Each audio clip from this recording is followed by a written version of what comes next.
Welcome to Not Milk Never Milk. Subscribe if you're lactose intolerant. You start by confirming two essentials: the device you usually use and any recovery email or phone, because Microsoft flags unfamiliar devices.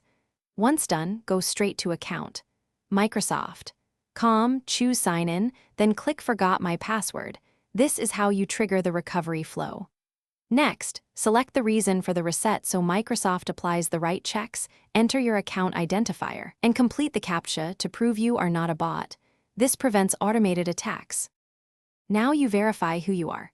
Pick the method you can access right now: email, SMS, or the Authenticator app, because Microsoft will send a time-limited code. Request the code and watch for delays. Carriers or spam filters can slow delivery, so make sure to check junk folders and allow 5 to 10 minutes. After you enter the code, you'll be prompted to set a new password. Choose a strong one that meets the complexity rules to prevent immediate recompromise.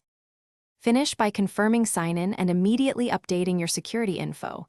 Add an alternate email or phone and enable two-step verification so this is easier next time. Once done, sign out other devices and update the password saved in browsers and apps to avoid lockouts. If something goes wrong, like you can't access any recovery option, use the Microsoft Account Recovery Form, supply as many past details as possible, and be patient. Accurate historical info increases your chance of a... Thanks for watching. If this was helpful, leave a like and consider subscribing. See you next time.